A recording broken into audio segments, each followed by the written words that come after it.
साहब और इनकी सारी टोली दिल्ली फॉर रिहेबिलिटेशन। आज भी हम निकले, अभी काटी से होते हुए हम यहाँ पहुंचे हैं। अब एस्टीमेट वगैरह तो इन्होंने बनाया है, इमीडिएटली भी कुछ दिया जाएगा, फिर लॉन्ग टर्म में भी इमीडिएट भी करने के लिए लगभग 20-25 करोड़ रुपए का एस्टीमेट रहेगा। और परमानेंट जब करेंगे, जैसे आप कह रहे हैं आगे का, तो उसके लिए तो 100-150 करोड़ होगा। अब वो कैसा होगा, भाई मुख्यमंत्री जी के प्रशासन से भी बात हुई है, अब वो जब भेजते हैं सेंटर में वहां फॉलो भी कर लेंगे गृह मंत्रालय में। और उसके अलावा जो कमी पेशी रह जाएगी तो एमपी फंड्स भी उपलब्ध करवाए जाएंगे। आज डीसी साहब ने 1 महीने का जितना रिलीफ कैंप है वहां 1 महीने के राशन की व्यवस्था की है। उसके अलावा निजी साधनों से मैं सीधा दिल्ली से आया तो मैंने कहा खाली आ जाना ठीक नहीं, तो हमने अपनी तरफ से भी कुछ राशन और तेल के पैकेट्स लेकर आया मैं दिल्ली से ही। चूंकि पार्लियामेंट का सेशन चल रहा था जब ये वारदात हुई, तो कल रात को ही खत्म हुआ, तो मैंने कहा अगला काम करने से पहले हम यहाँ से शुरुआत करें। अब मैं ये भी कह रहा था डीसी साहब से कि आप सबके सहयोग से और समाज के सहयोग से ये सब जब रिलीफ रिहेबिलिटेशन का काम मुकम्मल हो जाता है तो आगे हमारी ये योजना रहनी चाहिए कि ये दोबारा ना हो, क्योंकि इस कॉन्स्टिट्यूएंसी में जैसे रामबन में हर साल दर्जनों घर बह जाते हैं, किश्तवाड़ में भी हुआ, यहाँ पे भी हुआ। कुछ एक क्लाइमेट चेंज तो वही है, इकोलॉजिकल चेंज है, उसके लिए भी हमने एक प्रोजेक्ट शुरू किया है, national mission for Himalayan ecology sustainability, विज्ञान प्रौद्योगिकीकरण विभाग की ओर से ही शुरू किया है। वो तो करेगा काम, लेकिन जो हमसे बन पड़ता है सामाजिक स्तर पर, उसमें हमें भी सहयोग करना है। इत्तेफाक से जिस दिन ये बाढ़ आई तो इतने सारे टेलीफोन शहर के अंदर से आने लगे कि साहब एनक्रोचमेंट हटाइए, एनक्रोचमेंट हटाइए। लेकिन हम ही लोग हैं, जब एनक्रोचमेंट की ड्राइव शुरू करते हैं हमारे डीसी साहब, तो हम रुकावट डालते हैं, फिर दबाव के अंदर वो रुक जाती है। फिर जब आपदा आती है, मौत का सामना होता है, फिर हम कहते हैं हटा दो, अभी कहीं ऐसा ना हो फिर से 4 दिन धूप हो तो हम भूल जाएं।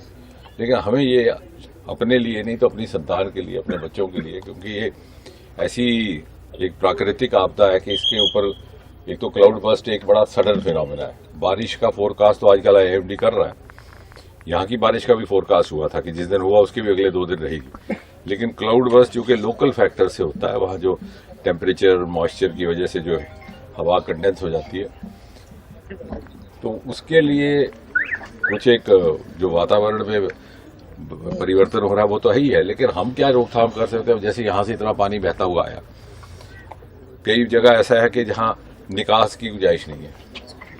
बड़ा नाला है तो हमने मॉल बना लिया, छोटी नाली है तो हमने रेडी लगा दी, क्योंकि उस जगह की कोई पूछता नहीं। दूसरा, साथ ही साथ कंस्ट्रक्शन वर्क के ऊपर भी डीसी साहब से हमने निवेदन किया क्वालिटी कंट्रोल रखा जाए ऐसे वल्नरेबल एरिया।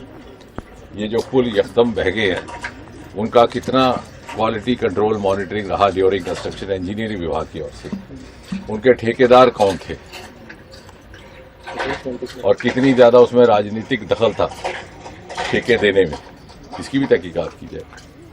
क्योंकि अक्सर ये कठुए का यही रिवाज रहता था कि जो निर्वाचन प्रतिनिधि बनता है वो खुद ही ठेकेदार बन जाता है। तो अगर ऐसा होगा तो हमें ये नहीं समझ आएगा कि जो आज यहाँ दूसरों के घरों में हो रहा है हमारे घरों में भी हो रहा है।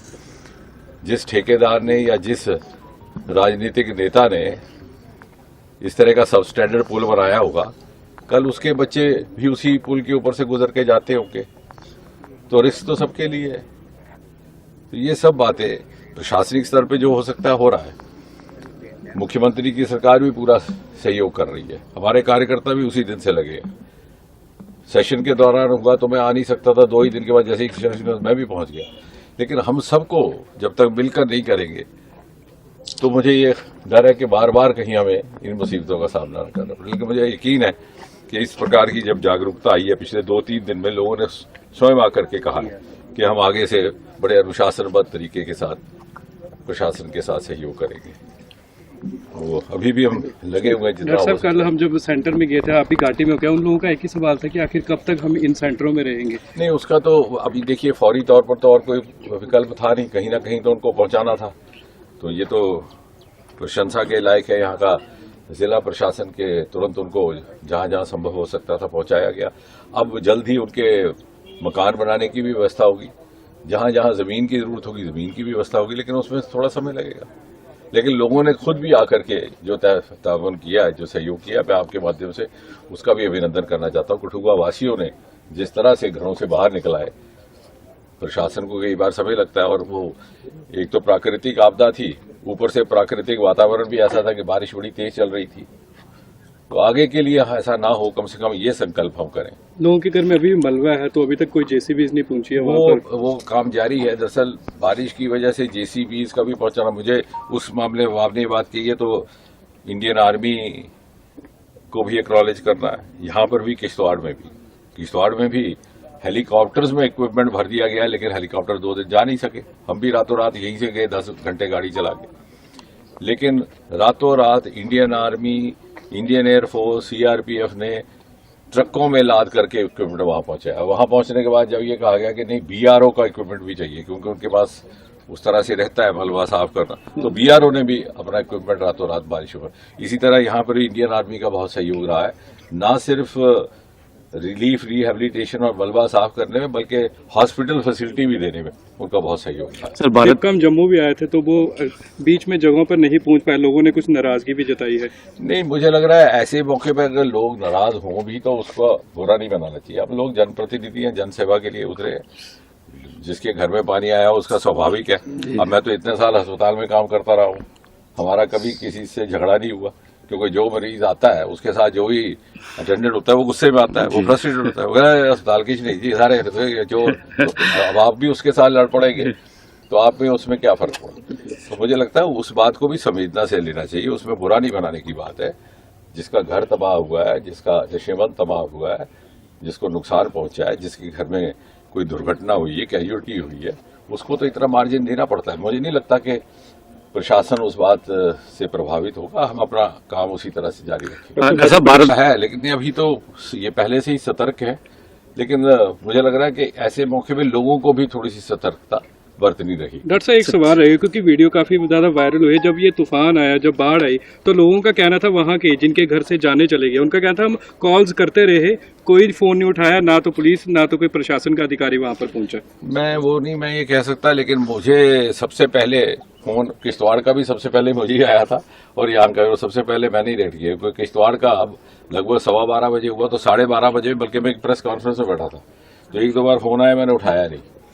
फिर किसी हमारे सहयोगी को उन्होंने ही फोन किया, फिर उनके वहाँ के जो एमएलए थे तो उन्होंने कहा, वो कहा साहब वो प्रेस कॉन्फ्रेंस में इसलिए फोन नहीं, बोले नहीं बहुत अर्जेंट बात करके। तो 12:30 पौने 1 बजे उसी वक्त फिर मैंने डीसी साहब से बात की। वहाँ के डीसी साहब अब निकल रहे थे दफ्तर से, और यहाँ पर भी सबसे पहले जैसे ही फोन आया हेलीकॉप्टर की व्यवस्था के लिए, तो मुझे नहीं लगता, लेकिन क्या होता है कि उस समय सारे अफरा तफरी में होते हैं, ये भी रास्ते में होंगे, कहीं सिग्नल ना हो। आप कई बार घर फोन करते हैं तो आपकी माता फोन नहीं उठाती, पिताजी फोन नहीं उठाते, इसका मतलब ये नहीं कि उनके प्यार मोहब्बत में कोई कमी है। डॉक्टर साहब, इस भारत पहुंच गया और बहुत बड़ी कामयाबी भी है।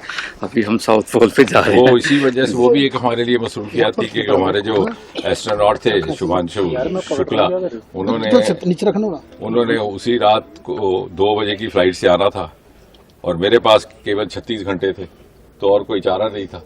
तो इसलिए हमने सीधा ड्राइव किया, जम्मू पहुंचे, जम्मू से 10 घंटे लगा करके किश्तवाड़ पहुंचे, वहां 2 घंटे लगा कर नॉन स्टॉप वापस दिल्ली पहुंचे। तो सब हैरत में रह गए कि कब गए कब आए, क्योंकि शुभांशु शुक्ला का आना एक बड़ा उत्सवमय माहौल था दिल्ली में भी और सारे देश भर में। और आज भी वो दिल्ली में, कल हमारा नेशनल स्पेस डे भी है। और जैसा आपने कहा कि भारत की क्षमताओं का एक तरह से न केवल अभिनंदन हुआ है, बल्कि उसको स्वीकृति मिली है भौगोलिक स्तर पर। अब हम बराबर के पार्टनर हो गए। ऐसा नहीं है जैसे टेलीविजन अमेरिका में 1950 के दशक में आया था, तो यहाँ आपको पहला चित्रहार कहीं 1972 में जाके देखने को मिला। अब ऐसा नहीं है, अब जहां वो खड़े हैं वहीं हम खड़े हैं बराबर। और यही कारण है कि जब इंटरनेशनल स्पेस स्टेशन पर हमारा एक्सपीडिशन जाना था, एक्सियम 4 अमेरिका से, फ्लोरिडा से, और प्रधानमंत्री मोदी जी वाशिंगटन डीसी के दौरे पर थे, राष्ट्रपति बाइडेन के साथ उनकी बातचीत चल रही थी, तो वहां से मशवरा आया कि एक भारतीय भी जाए। तो मैंने उसी दिन कहा था कि आज एक भारतीय टैलेंट को सही माने में औपचारिक तौर से मान्यता प्राप्त हुई है, और जो प्रयोग हमारा एस्ट्रोनॉट शुभांशु करके आए हैं वो सबसे ज्यादा अद्भुत और सबसे ज्यादा नवीनतम है। और वो कुछ लाइफ साइंसेज को लेकर के भी हैं, स्वास्थ्य संबंधी हैं, कुछ एग्रीकल्चर कृषि संबंधी है, उनका लाभ धरती पर भी होगा। और जैसे मैंने कल भी कहा कि प्रयोग करने वाला भारतीय, प्रयोग करने की किट भी भारत से दी गई, लेकिन उसका लाभ सारे विश्व को। जो मोदी जी कहते हैं कि विश्व बंधु भारत, तो विश्व बंधु का पहला प्रतीक शुभांशु शुक्ला रहा। नेता आते हैं और फोटो ही खिंचा के चले गए, ना तो किसी ने कोई राशन दिया, ना ही कोई सुनी। अब वो तो आपने उत्तर देना है ना कि किसने क्या किया। डॉक्टर साहब, आपसे आश है लोगों को, तो लोगों को अभी भी किसी भी नेता पर विश्वास नहीं है। उनका कहना था कि जब केंद्रीय मंत्री आएंगे तभी हमारा हल होगा। मैं ये कहता हूँ, अब चूंकि ये विषय बड़ा है, अभी ठगने की राजनीति का समय खत्म हो गया। अगर मैं कुछ नहीं कर सकता तो मैं आपको बताऊं साहब ये होगा या नहीं होगा, आइए हम मिल बैठ के वो बात करें जो हो सकती है। अब आपने देखा 4 साल धरने पर बैठे रहे हमारे युवा नौकरी के लिए, कभी बीजेपी दफ्तर के बाहर कहीं किसी को नौकरी मिली? आप पत्रकार हैं, सरदार जी भी रोज आके उनसे बाइट लेते थे, बेटा बता मिली किसी को? नहीं मिली ना। मैंने पहले दिन जाके कहा बेटा घुमराह मत हो, इंटरव्यू समाप्त हो चुके हैं, हमारे विभाग ने की है ड्यूटी, मेरिट रिटर्न पे बनेगा। बोले साहब मेडिकल टेस्ट किया है। मैंने कहा वो क्वालिफिकेशन होता है, अगर आपने टाइपिस्ट अपॉइंट करना है तो टाइपिंग इज क्वालिफाइड टेस्ट, सिर्फ ये देखने के लिए टाइप आती है कि नहीं है, लेकिन नंबर नहीं दिए जाते, क्योंकि बच्चों ने हमसे कहा कि इसमें सारी हेराफेरी होती है। तो मैंने सबसे कहा कि भाई अपना वक्त मत जाया करो, अगले अवतार की तैयारी करो। लेकिन आप भी बाइट लेते थे और आपके नेता भी आश्वासन देते, तब हम बुरे हो गए। अब आप बताइए, तो आज तर्क आधारित युग है, बच्चे के साथ भी तर्क करना पड़ता है। ये तो सारे जागरूक नागरिक है। तो मुझे लगता है कि विश्वसनीयता पैदा करने का भी वही तरीका है कि साफ गोई से बात हो, क्या हो सकता है क्या नहीं हो सकता। जैसे अब आपने पूछा कि मकान बनेंगे, तो मैंने कहा भाई फौरी तौर पर तो पहले डीसी साहब इनको रिलीफ कैंप में ही रख सकते हैं ना, रातों रात तो जादू की छड़ी है नहीं। लेकिन हाँ, इरादा भी है, निरंतर मेहनत भी कर रहे हैं।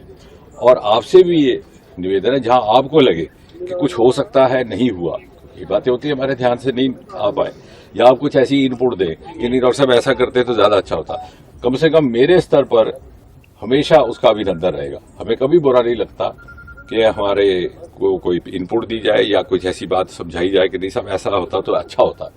तो मैं चाहूंगा कि युवाओं को साथ लेकर के, और 70% से अधिक हमारे युवा है इस वक्त, आप भी युवा। Thank you sir. बस